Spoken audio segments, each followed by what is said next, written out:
அன்பு கழுமிய தமிழர் வாழ்வியல் புனத்தினுடைய அன்பு தமிழ் நெஞ்சங்களே, உங்கள் அனைவரையும் பெண்ணாடம் முத்துஜோதி மிக்க பணிவன்போடு வணங்கி மகிழ்கிறேன். இன்று உங்கள் திருமுன்னே தமிழர் வாழ்வியல் ஆய்வுரை 82 அளிப்பதிலே நான் ஆனந்தம் அடைகிறேன். சென்ற வாரத்திலே இந்த கோயில் வகைகளை பற்றி திருநாவுக்கரசர் பாடல் வழியாக ஒரு கருத்தை சொன்னேன். அது நமது அப்பரடிகள் என்று சொல்லப்படுகிற திருநாவுக்கர சுவாமிகள் தமது திரு அடைவு திருத்தாண்டகத்திலே 5வது செய்யுளாக அருளியிருக்கிறார்கள். பெருக்காற்று சடைக்கணிந்த பெருமான் சேரும் பெருங்கோயில் 78 கோயிலை செங்கனான் கட்டினான் என்று சொன்னேன். அந்த செய்தி இங்கு சொல்கிறார்.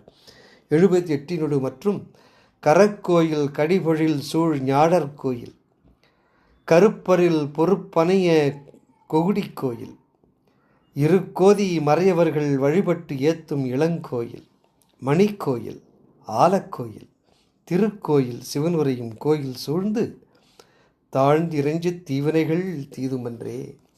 இது அப்பரடிகள் வாயினால் வரக்கூடிய தமிழகத்தினுடைய கோயில் வகைகள். ஆலக்கோயில்னா என்ன அர்த்தம்னா, அதான் சொன்னலைங்க உங்களுக்கு, அது தனி சிறப்பு. நான் பின்னாலும் சொல்ல போகிறேன். எல்லாம் தமிழிலே தீந்தமிழிலே இருந்த அத்தனை மரபுகளையும் வடவர்கள் அதை வடமொழி மாயமாக மாற்றிவிட்டார்கள். இப்போ தமிழுக்கு எதுவும் சொந்தமான கோயில் அமைப்பு இல்லாத போல் ஆயிடுச்சு இன்றைக்கி. பாருங்கள், இப்போ ஆலக்கோயிலுங்கிற அழகான பேர். ஆலம்னா ஆலமரத்தினால செய்யப்பட்ட கோயில் அல்ல. ஆலமரத்தில் சிற்ப வேலைகளுக்கெல்லாம் பயன்படுத்த முடியாது. கோயிலுக்கு வீடே கட்ட முடியாது ஆலமரத்தில்.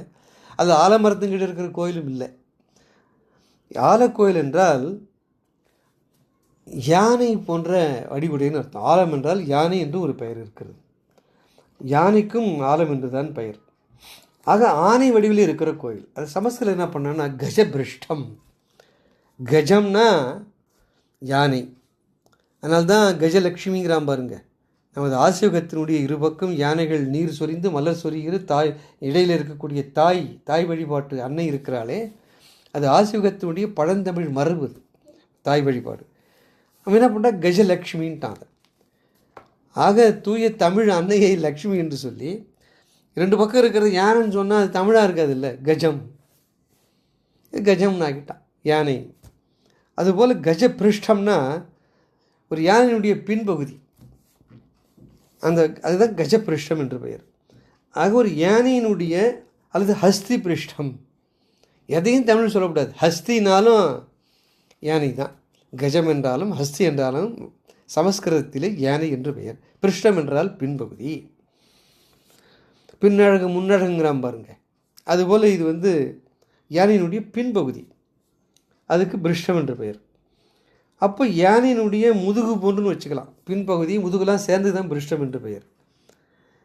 இது போன்று கோயில்கள் தமிழகத்திலே நிறைய இருக்கின்றன. ஒரு 5-6க்கு மேலே நம்ம எடுத்து சொல்ல முடியும். இப்போ அதற்கு இந்த யானை கோயிலுக்கு தான் தூய தமிழில் ஆலக்கோயில். யானை கோயில் என்று சொன்னாலும் ஒன்று தான். யானை கோயில் என்று சொல்லப்பட்டு தான் பின்னால் ஆலக்கோயில் என்றும் அறிவிற்று என்று சொல்வார்கள்.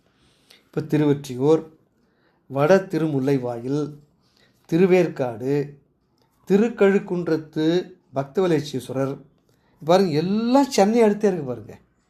நினச்சா ஒரு 1 மணி நேரத்தில் 1.5 மணி நேரத்தில் போய் பார்த்து போகலாங்க இந்த ஊரெல்லாம். திருவொற்றியூர் பெருமானுடைய திருவடிப்பட்ட இடம். 32 ஆண்டுகள் பெருமான் திருவடிப்பட்ட இடம் அது.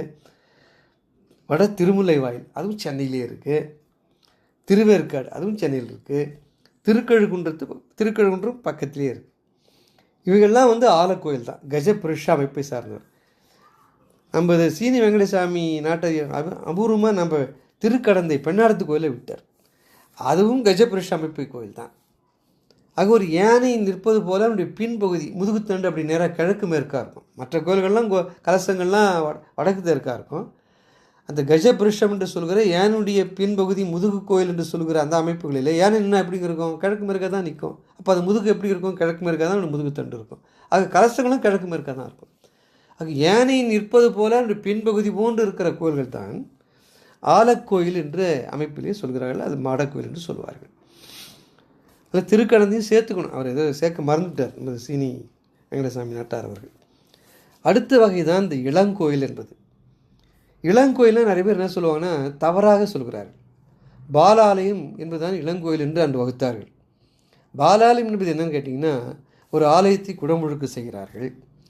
குடமுழுக்கு செய்கிறப்போ செய்கிற வரைக்கும் அந்த மூர்த்தம் உள்ளே இருக்க முடியாது இல்லைங்களா? மூலஸ்தானத்தில் இருக்கக்கூடிய கருவில் இருக்கக்கூடிய இறைவன் இருக்க முடியாங்கிறதுனால அந்த சிலையை பெயர்த்து கொண்டு போய் அந்த கோயிலுக்கு வெளியிலே ஒரு இடத்துல வைப்பார்கள். கூரையெல்லாம் அமைத்து பாதுகாப்பாக அந்த இடத்த வைப்பார்கள். அங்கே வழிபாடு நடக்கும் தினம். ஏன்னா கோயில் வழிபாடு இல்லாமல் நிற்கக்கூடாது இல்லைங்களா? அதனாலே ஒரு குடமுழுக்கு செய்கிற பொழுது, புதுப்பிக்கிற பொழுது கருவில் இருக்கக்கூடிய அந்த திருமூர்த்தத்தை கொண்டு அந்த கோயிலுக்கு அருகே ஒரு இடத்திலே, பாதுகாப்பான இடத்திலே, நிழல் சார்ந்த இடத்திலே தற்காலிக கூரைகளெல்லாம் அமைத்து அங்கே இந்த மூர்த்தத்தை அங்கே பிரதிஷ்டை செய்து அதற்கு வழிபாடு செய்வார்கள்.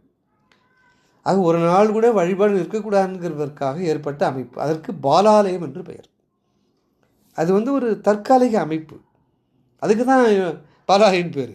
இளங்கோயில் என்பது நிரந்தரமாக எப்படி மாடக்கோயில் 1000 ஆண்டு இருக்கு, அது மாதிரி இளங்கோயில் 1000 ஆண்டு இருக்குங்க. அது எப்படி பாலாலயம் சொல்ல முடியும்? இதெல்லாம் தவறான கருத்துக்களை கற்பித்துக் கொண்டிருக்கிறார்கள். இது நமது சீனி வெங்கடசாமி நாட்டார் அவர்களும் தெரிவிக்கிறார். நான் பல நூல்களே இதை படித்திருக்கிறேன் இந்த கருத்தை. அதனால் திருநாவுக்கரசர் சொல்லுகிற பாலாலயம் அது அல்ல. இப்போ தமிழக கோயிலுடைய முறைகள் எல்லாம் வகுத்து சொல்லிகிட்டே போகிறார். மாட கோயிலை சொல்கிறார், குகுடி கோயிலை சொல்கிறார். இதுதான் என்றுமே இருக்கிற கோயில்கள்.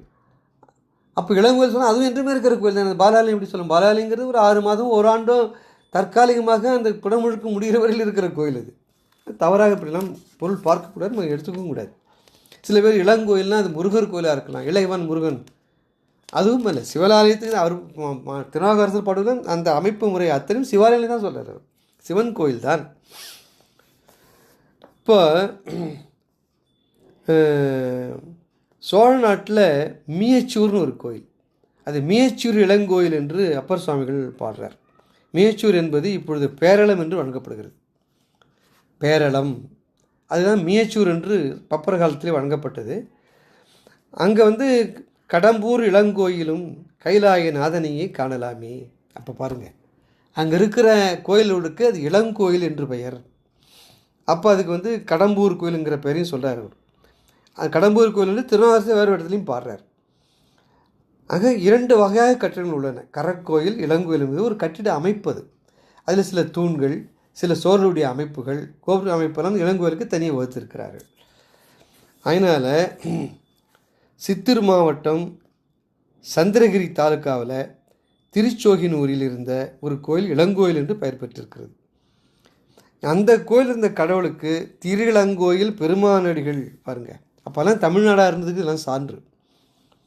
எங்கள் சித்தூர் மாவட்டத்தில் சந்திரகிரி தாலுக்காவில் திருச்சோகினூருங்கிற ஊரில் அங்கே இருக்கிற கடவுளுக்கு திரு இளங்கோயில் பெருமானடிகள்னு பேர் வச்சுருக்காங்க. இது சில காலத்தில் இடிச்சிட்டாங்க. அது ஏன்னு தெரியல, தரமட்டமாக்கிட்டாங்க அந்த கோயிலை. எதனால் என்று இந்த பேர் திரு இளங்கோயில் பெருமானடிகள் இருந்தாலேயோ அது வேறு ஏதாவது ஐவேஸ் ரோடு போடுறப்ப காரணமாக இருக்கலாம். அந்த காரணம் தெரியாது. அதுபோல் நெல்லூர் மாவட்டம் நெல்லூரில் உள்ள ஒரு வடமொழி சாசனம் இளங்கோயில் ஒன்றை கூறுது. பாருங்கள், சமஸ்கிருதத்தில் அந்த பேர் இளங்கோயில் வருது. இப்போ இங்கே ஒரு குறிப்பு நீங்கள் புரிஞ்சுக்கணும். சமஸ்கிருத கல்வெட்டு இளங்கோயில் சொல்லுது. பாலாலயம்ங்கிறது சமஸ்கிருத வார்த்தை. பாலாலயம்தான் இளங்கோயில்னா பாலாலயம் எழுதியிருப்பான் அந்த கோயிலுக்கு பேரை. அவன் இளங்கோயில் எழுதுகிறான். எவ்வளோ அறிவு பொருந்தாமல் இருக்கு பாருங்கள் ஆய்வு. இதை குறிப்பிட்டு காட்டுறார் நமது வரலாற்று அறிஞர் மயிலை சீனி வெங்கடசாமி நாட்டார். இப்போது அங்கே போய் இந்த நெல்லூர் மாவட்டத்தில் இருக்கிற நெல்லூரில் ஒரு வடமொழி சாசனத்தில் இளங்கோயில் இளங்கோயில்னு ஒரு கோயிலுக்கு அந்த ஈசனுக்கு அது பாலாலயம் தான் இருந்தால் இளங்கோயிலும் பாலாலயம் ஒன்றுன்னா சமஸ்கிருத சொல்லான பாலாலயம் போட்டு ஏன் தமிழ் இளங்கோயில் அவன் எழுத போகிறான் சமஸ்கிருதத்தில்? சமஸ்கிருத இளங்கோயில் எழுத வேண்டிய அவசியம் இருக்குது. பாலாலயம்னு போட்டுக்கலாம் சமஸ்கிருதத்தில். அதனால் இளங்கோயில் என்பது ஒரு கோயில் வகை. அதனால தான் நான் இளங்கோயில் தமிழில் சிற்ப நூல்களிலே ஸ்ரீகர கோயில்னு சொல்கிறாங்க. அது ஒரு வகையான கோயில் என்று சிற்ப சாத்திரம் சொல்கிறது. இளங்கோயிலை சொல்லுகிறது. அது என்னன்னா,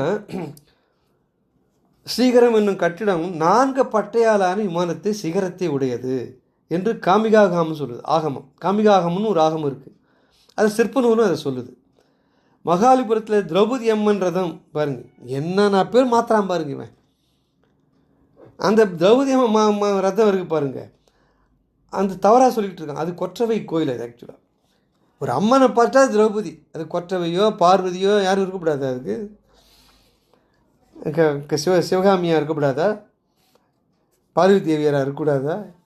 உடனே திரௌபதி. ஆனால் இது கொற்றவை கோயில் அது. அதனால் அது வந்து ஸ்ரீகரம் என்கிற அமைப்புடையது. அது இளங்கோயில் தான் இதுவும். ஆக அந்த ஸ்ரீகரம் என்று சிற்பசாஸ்திரம் சொல்கிற அமைப்பு அது ஒரு இளங்கோயில். அந்த பட்டையாக இருக்கும் அந்த கோபுரத்தில். இதில் அடுத்தது கரக்கோயில்.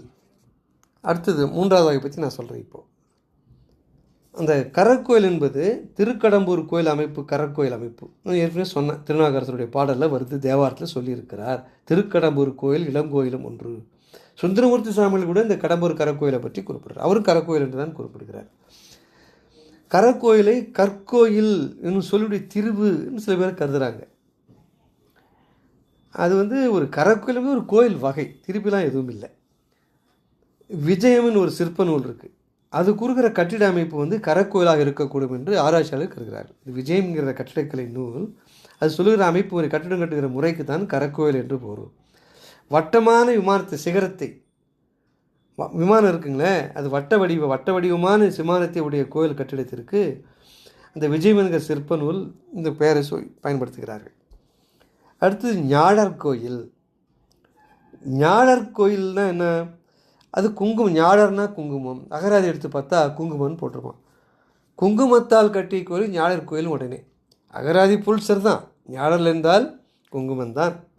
ஞாழற் கோயில். ஆனால் இது வந்து தவறு என்று சொல்லுவார் அது மயிலை சீனி வெங்கடசாமி நாட்டார் அவர்கள். ஏன்னா ஞாழல் மரத்தில் அமைக்கப்பட்ட கோயிலுக்கு ஞாழற் கோயில் என்று கூறுவது தவறு. ஏன்னா ஏனைய மரங்களினாலே அமைக்கப்பட்ட கோயில்களுக்கு அந்த மரங்கள் பேர் எப்படி அமைக்கும்? இப்போ இது வந்து அத்தி மரத்தாவரம் கட்டுறான், அது அத்தி கோயில்னு சொல்லலாம்ல. இப்போ ஞாழல் என்கிற குங்கும மரத்தால் கட்டிய கோயில் ஞாழற் கோயில்னா, அத்தி மரத்தால் கட்டின கோயிலுக்கு அத்தி கோயில்னு சொல்லணும் இல்லை? வேங்கை மரத்தால் கட்டிய கோயிலுக்கு வேங்கை கோயில்னு சொல்லணும்ல? அப்படிலாம் இல்லைங்களே. ஆக அது வந்து ஒரு மரத்தினுடைய பெயரால் இருக்க நம்ம சொல்லக்கூடாதுன்னு சொல்லுவார். ஆனால் இந்த கோயிலுடைய அமைப்பை சிற்ப சாத்திரத்தை நுணுகி பார்க்கிற பொழுது சில மாற்றங்கள் சில நுணுக்கமான வேறுபாடுகள் இருக்கலாம் என்று அவர் சொல்கிறார். அந்த வேறுபாட்டு அடிப்படையில் தான் பெயர்கள் இருந்திருக்க வேண்டும். அதுபோல் கொகுடி கோயில், இது ஒரு மரத்தின் பெயர் தான். அந்த கொகுடி என்றால் ஒரு மரத்தினுடைய பெயர். இது வந்து அப்படி சில பேர் சொல்லுவாங்க. இது கூட தவறான கருத்து தான். ஏன்னா கருப்பறியல் பொறுப்பனைய கொகுடி கோயில் எப்படி திருநாவுக்கரசர் பாடுறார். திருநாவுக்கரசர் வந்து எத்தனை நமக்கு குறிப்பிட கொடுக்குறாரு பாருங்க. சுந்தரரும் பரியலூருடைய பதிகத்தில் கொடி கோயிலை பற்றி குறிப்பிட்றார். ஞானசம்பந்தரும் பாடுறார். அவரை சொல்கிறாருங்க, குற்றமறியாத பெருமான் கொகுடி கோயில் கற்றன விருப்பது கருப்பரியலூரே. பாருங்கள், இந்த கருப்பரியலூரை பற்றி பாடுறார். அப்போ அந்த கொகுடி கோயில்னு பாடுறாரு. குற்றம் அறியாத பெருமான் கொகுடி கோயில். இப்போ இந்த கொகுடி கோயில் என்பது ஒரு தொழில் நுணுக்கமான இதில் புரிஞ்சு வைப்பு. இந்த கோயில் அமைப்பு பேரை மட்டும் பதிவு வச்சுக்கிட்டா போதும். ஏன்னு கேட்டிங்கன்னா இதெல்லாம் வந்து நிறைய சிற்ப சாத்திர நூல்கள் நிறைய வேறுபாடு, சின்ன வேறுபாடுகள். நம்மளால் அதான் புரிந்து அதை தெரிந்து மனதிலே பதிவைத்துக் கொள்ள சிரமமாக இருக்கிறேன். ஆனால் தான் வந்து நான் கடந்து போகிறேன். ஏன்னா இந்த கொகுடி கோயிலை பற்றி பல நூல்களில் குறிப்புகள் வருது. அது வந்து ஸ்ரீபோகம் அல்லது ஸ்ரீவிலாசமாக இருக்கலாம் என்று சில சிற்ப நூல்கள் சொல்லுது. இந்த பெயர்கள் மட்டும் நீங்கள் மனதில் வைத்து கொண்டால் போதும். அதுபோல் மணிக்கோயில். அதனால் மணிக்கோயிலை பற்றி நமக்கு வந்து முழுமையான செய்தி நமக்கு ஏன் கிடைக்கலன்னு சொன்னிங்கன்னா, மிக நுணுக்கமான சிற்ப சாத்திர வேறுபாடுகளை அவங்க வச்சுருக்குது. அதனால் அது வந்து ஸ்ரீ ஸ்கந்தகாந்தம், இந்த சிற்ப நூல்கள் வந்து ஸ்கந்தகாந்தம்ங்கிற நூல் வந்து இது விமான கோயிலில் மணிக்கோயில் என்று ஒரு பொருத்தமாக ஒரு கருத்தை தெரிவிக்கிறார்கள். 8 பக்கத்தை உடைய சிகரத்தையும் கழுத்தையும் உடையது ஸ்கந்தகாந்தம் அப்படின்னு காமிகாமம் சொல்லுது. அப்போ இந்த 6 பட்டத்தை உடைய சிகரத்தையும் கழுத்தையும் உடையது ஸ்கந்தகாந்தம் இன்னும் வேறொரு பாடபேதத்தையும் சொல்லுது. இப்படி பல பாடபேதங்களோடு சிற்ப சாத்திரம் சொல்கிற நுணுக்கமான பதிவுகளெல்லாம். அதனால் நம்ம அப்படி தான் புரிஞ்சுக்கணும். இந்த பெயர்களை மட்டும் ஞாபகித்து கொண்டால் போதும். இப்போ என்னென்ன வகை சொல்லியிருக்கிறாங்க சிறப்பு கோயில் வகைகளிலே? ஆலக்கோயில், இளங்கோயில், கரக்கோயில், ஞாழற்கோயில், கொகுடி கோயில், மணிக்கோயில். அடுத்து இந்த ஒரு புது சிந்தனைன்னு கேட்டிங்கன்னா, உயரமான கோயில் சில வகைகளை பிரிக்கிறார்கள். இப்போ மிக உயரமான விமானத்தை உடையது தஞ்சாவூர் பெரிய கோயில். ராஜராஜ சோழன் வந்து கிபி 1000 கட்டினான். இது 212 அடி உயரம் உள்ளது. இது போன்ற அமைப்பும் கங்கை சோழபுரம், அதுவும் கிபி 1025 கட்டப்பட்டது. மற்றொரு உயரமான கோயில் திரிபுவனத்து கம்பகேஸ்வரர் கோயில். நம்ம போனோம். நம்ம வந்து சோழபுரம் செல்கிற பொழுது இரவு ஆயிடுச்சு. 7 மணி 8 மணிக்கு நம்ம டார்ச் லைட்டு செல்ஃபோனில் இருக்கிற வெளிச்சத்தை வச்சுலாம் பார்க்குற மாதிரி ஆயிடுச்சு. மிக பிரம்மாண்டமான கோயில். இதெல்லாம் பகலில் பார்க்கணும். காலத்திற்கு கட்டுப்பட்டு கிடப்பதாலே நம்ம எல்லாம் மற்ற கோயில்களில் நேரம் அதிகம் செலவானதாலே ஒரு இரவில் போய் பார்த்தோம். இவ்வளோ தூரம் போய் பார்க்க வரக்கூடாது, பகலில் போய் பார்க்கணும். குலோத்துங்க சோழன் கட்டியது மிக அற்புதமான கோயில். இதெல்லாம் உயரமான கோபுரம். எவ்வளோ உயரமானுங்க, அண்ணா வந்து பார்க்கணும் நீங்கள். அதனால் இப்போ நம்ம வந்து திராவிடருடைய கட்டமைப்பு பற்றி நான் சொன்னேன். 3 கட்டிட அமைப்பு நம்ம சொன்னோம். அந்த 3 கட்டமைப்பில் திராவிட கோயிலை பற்றி நாம் சிந்தித்தோம். அந்த சிந்தனையில் அந்த திராவிட கட்டமைப்பை நம்ம வந்து இப்போ பிரிக்கிறோம். எப்படி பிரிக்கிறோம்? பல்லவர் காலம், பழைய காலம் சொல்லுவாங்க. பழைய காலம் என்பது என்னென்னு கேட்டிங்கன்னா, அந்த செங்கல், சுண்ணாம்பு, மரம் போன்ற வைத்து கட்டியது பழைய காலம். அடுத்தது பல்லவர் காலம், சோழர் காலம், பாண்டியர் காலம், விஜயநகர அரசர் காலம். இப்போ 5 ஆயிடுது பாருங்கள். பழைய காலம், பல்லவர் காலம், சோழர் காலம், பாண்டியர் காலம், விஜயநகர அரசர் காலம். இந்த 5 கால பிரிவுகளாக பிரித்துத்தான் இந்த கோயில்களை ஆகிறவர்கள் ஆகிறார்கள். மிக நுணுக்கமான ஆய்வு செய்கிறார்கள். பழைய காலம் என்பது இந்த கிபி 600க்கு முற்பட்டதுன்னு வச்சுக்கலாம். அது எப்போ ஆரம்பித்து நம்மளால் சொல்ல முடியாது. ஏன்னா இலக்கிய சான்றை தவிர வேறு சார் நம்ம இடத்துல இல்லை. அதனால் பழைய காலம் என்பது கிபி 600க்கு முற்பட்ட காலம். அதனால் அது வந்து முழுவதும் மரத்தாலும் செங்கற்களாலான காலம் மட்டும் மனசில் பதிவு வச்சுக்கிட்டா போதும். அதனால்தான் அவைகள் இன்று நமது பார்வைக்கு சான்றாக நம்ம எதிரே நிற்கவில்லை. இதெல்லாம் கிபி 600க்கு முற்பட்ட காலம். அடுத்தது பல்லவர் கட்டிட காலம் என்பது, இப்போ நான் சொல்கிறது அந்த காலங்களை மனசில் பதிவு வச்சுங்க. அப்போ தான் பின்னால் சிந்திக்க போகிறப்பெல்லாம் இந்த குரோனாலஜி ஆஃப் டைம்னு சொல்லுவாங்க. அதை மனதில் பதிந்தால்தான் வரலாற்று பின்னணியிலே நம்ம எதுவாக இருந்தாலும் பேச முடியும், சிந்திக்க முடியும். பல்லவர் கால கட்டிடம் இருக்குது பாருங்கள். அது வந்து கிபி 600 முதல் கிபி 900 வரையில் இந்த காலகட்டம். இதுதான் பல்லவர் காலகட்டம். கிபி 600க்கு முற்பட்டது பழைய காலம், பழைய கோயில் காலம். பல்லவர் காலம் என்பது கிபி 600 முதல் 900 வரையில் உள்ள காலம். இந்த காலத்தில் தான் இந்த கற்றளிகள் செங்கற்களுக்கு பதிலாக கல்களை சிறு சிறு துண்டுகளாக வெட்டி ஒன்றன் மேல் வைத்து கட்டுகிற கோயில் அமைப்பு முறை வந்தது. அது முக்கியமான திருப்பு முறை காலம் இது. இன்றைக்கி இருக்கிற பிரம்மாண்டமான கோயில்களுக்கெல்லாம் அடித்தளம் வித்திட்டது இந்த காலம்தான், பல்லவர் காலம்தான். கிபி 600 முதல் கிபி 900 வரையில். சோழர் காலம் என்பது பிற்கோல சோழர் காலம். அதாவது கிபி 865 என்று சொல்வார்கள். அது ஞாபகம் வைத்துக்கொள்ள கிபி 900 என்று வைத்துக்கொள்ளுங்கள். ஆக இந்த கிபி 870 860 தான் விஜயாலய சோழன் தான் பிற்கால சோழருடைய வரலாற்றை முதல் சமைக்கிறான். பல்லவர்களிடமிருந்து வென்று சிற்றரசர்கள், முத்தரையர்கள், பல்லவர்களெல்லாம் வென்று அந்த சோழ பேரரசை, பிற்கால சோழ பேரரசை நிர்மாணித்தவன் சிற்பி அவன் தான் விஜயாலய சோழன். தொடங்கி 1300 வரையில், கிபி 1300 வரையில் பிற்கால சோழருடைய காலம் அது. இந்த காலத்தில் சோழ அரசர்கள் புதிதாக கற்றளிகளை அமைச்சதோட பழைய செங்கற்களாலான கோயில்களை எல்லாம் புதுப்பித்தார். இடிச்சிட்டு புதுசாக கட்டினார்கள். பல நற்பணிகள் செய்தார்கள். அது நம்ம ஆழ்வார்கள், நாயன்மார்கள் எல்லாம் கோயில்களிலே சிற்பங்கள் வைக்கப்பட்ட, சிலைகள் வைக்கப்பட்ட காலம் இந்த காலம்தான். அதையும் நம்ம ஞாபகம் வச்சுக்கணும். அதனால் அப்போது இன்னொரு முக்கியமான செய்தி, பல்லவர் காலத்திலே அம்மனுக்கு தனியாக கோயில் கிடையாது. அம்மனுக்கென்று தனி கோயிலே கிடையாது. அது ஒரு முக்கியமான செய்தி. ஆனால் அம்மனுக்கென்று தனியே ஒரு கோயில் அமைக்கப்பட்ட ஒரு பழக்கம் வந்தது இந்த பிற்கால சோழர் காலத்தில் தான். ஆக சிவன் கோயில்களிலே அம்மனுக்கு தனி சன்னதிகள் தனியாக கட்டப்பட்ட காலம் இந்த சோழர் காலம்தான். சோழர் காலத்துக்கு முன்னால் சிவன் கோயிலே அம்மனுக்கென்று தனியாக கோயில்கள் இல்லை.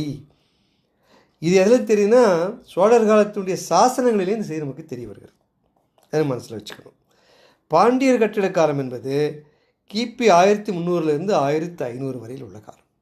இவர்களும் பிரம்மாண்டமான வேலையெல்லாம் பண்ணியிருக்கிறார். பாண்டியர்கள் வந்து சாமானியமான ஆட்கள் இல்லை சிற்பத்தில். அதுக்கு சான்று தான் மதுரை மீனாட்சி அம்மன் கோயில். அதுபோல் குகைவரை கோயிலும் இவர் சமயத்தில் குகைவரை கோயிலும் நிறைய இருக்குது. அடுத்ததாக 5வது வருகிறவர் தான் விஜயநகர அரசர் கட்டிட காலம். இது கிபி 1500 முதல் கிபி 1700 வரையிலே.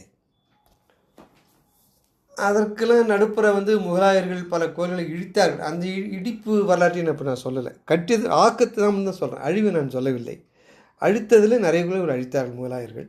அவர்கள் சூறையாடி பொண்ணுக்கும் திரைவத்துக்கும் பொருளுக்குமாக வருகிற பொழுது பொண்ணு பொருள் மட்டும் எடுத்துகிட்டு போகாமல் இருக்கிற சிற்பங்கள்லாம் உடைத்து தரமட்டமாக்கினார்கள். அதுபோல் வெள்ளையர்கள் பெரிய கோயில் பக்திலாம் அவங்களுக்கு கிடையாது. அவங்களாம் என்ன செய்வாங்கன்னா, அந்த சில கோயில்களை பீரங்கி அந்த போர் தளவாடங்கள்லாம் பதுக்கரிக்கவும் வைப்பதற்கும் வைப்பிடமாக பயன்படுத்தினார்கள். கோயிலுடைய அருமை தெரியாது. ஆக கோயிலுடைய அருமை தெரிந்து போற்றியவர்கள் விஜயநகர மன்னர்கள் வரையில் தான். ஏன்னா அவர்களாம் மிகுந்த சமயப்பற்று உள்ளவர்கள். விஜயநகர பேரரசு மன்னர்களெல்லாம் சைவ மதம், வைணவ மதம், அதுவும் குறிப்பாக வைணவ மதத்திலே ரொம்ப பற்றுள்ளவர்கள். இன்றைய இந்து மதம் என்று சொல்கிறார்களே, அதுபோன்ற அந்த வழிபாட்டு முறையிலே மிகுந்த பற்றுள்ளவர்கள்.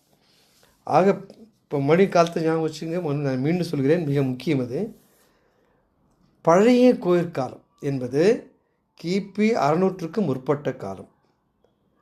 பல்லவர் கோயிற்காலம் என்பது கிபி 600 முதல் கிபி 900 வரையிலே.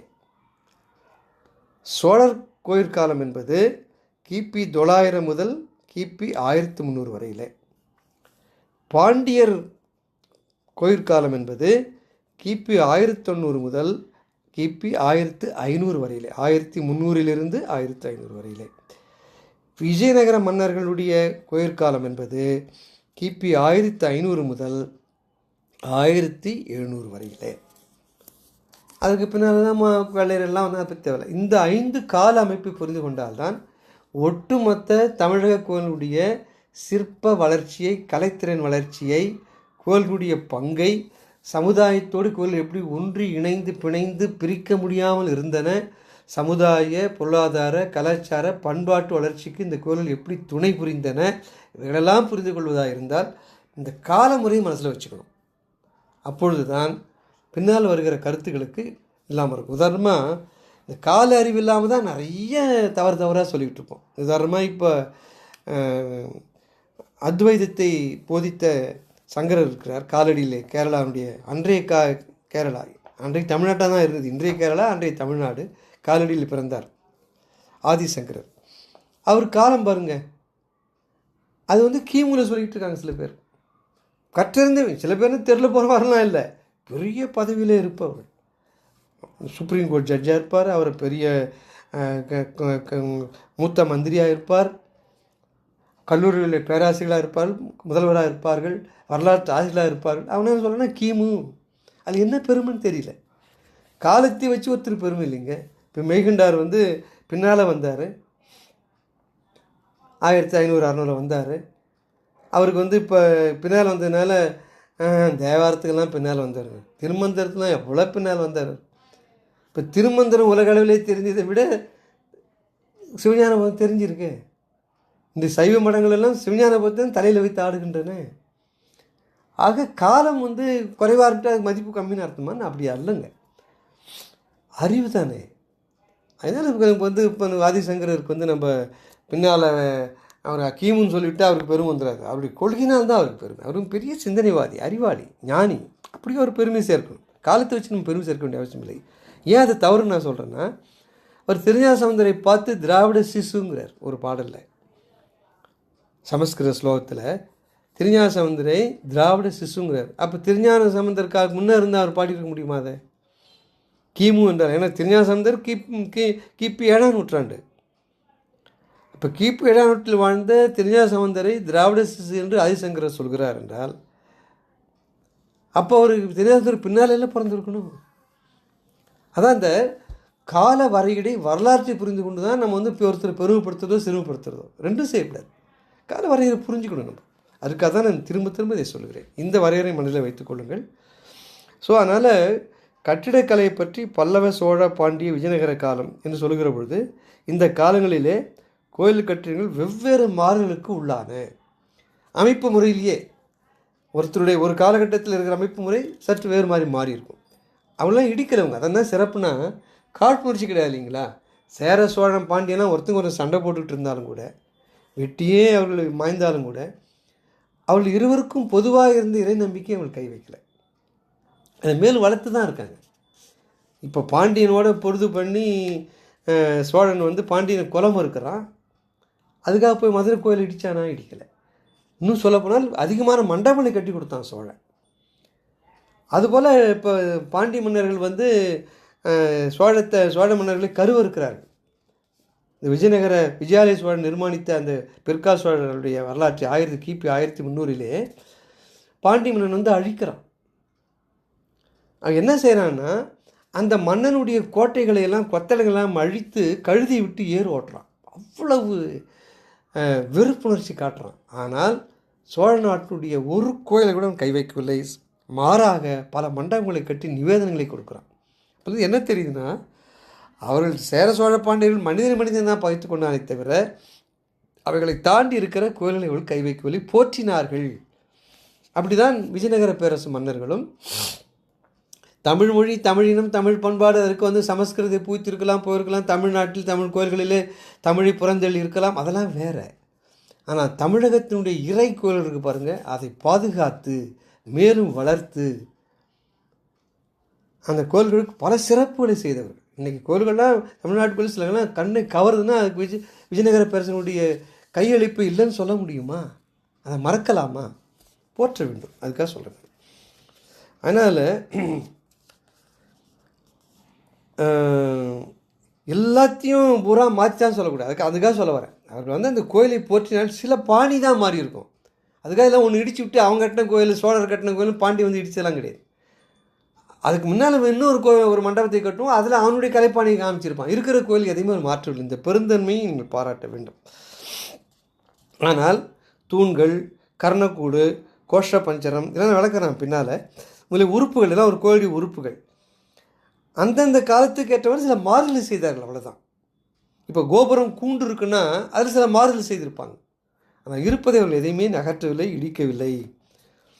அதனால தான் இந்த அமைப்புகள் முறை வச்சு தான் காலத்தை மறையறை பண்ணுறாங்க. ஒரு அமைப்பு பார்க்குறப்ப ஓஹோ இது பல்லவர் காலத்தினுடைய அமைப்பாக இருக்குது, பாண்டியாக இருக்குது, இது பல்லவர் கட்டி தான் இருக்கும், இது பாண்டிய காலத்து அமைப்பாக இருக்குது, இது பாண்டியர் கட்டி தான் இருக்கும். அதனால் இந்த குகைவரை கோயில்கள், பாசறை கோயிலாம், பாறை கோயிலாம் இருக்குது பாருங்கள். இந்த குகைவரை பாறை கோயில்கள்லாம் கிபி 600 850 வரையிலே தமிழ்நாட்டில் அமைக்கப்பட்ட கோயில். இந்த கால வரையும் மனசில் வச்சுக்கணும். குகைவரை கோயில்கள் என்றால் கிபி 600 முதல் கிபி 850 வரையில். ஆக இந்த முதல் அமைத்தவன் யாருங்க? பல தடவை சொல்லிட்டேன் நான். கேள்வி மாதிரி கேட்குறேன் ஞாபகப்படுத்துறதுக்காக. மகேந்திர பல்லவன் தான் முதலாக தமிழ்நாட்டிலே இந்த மலைகளை குடைந்து குகைவரை கோயில் அமைக்கிற அந்த கலாச்சாரத்தை, அந்த முறையை கொண்டு வந்தான். அவன் மகன் வந்து நரசிம்ம பல்லவன் மாமல்லபுரத்திலே, மாமல்லபுரத்திலே குகை கோயில்களையும் ரத கோயில்களையும் கற்பாறை கோயில்களையும் அவன் அமைத்தான். யாருங்க? நரசிம்ம பல்லவன்.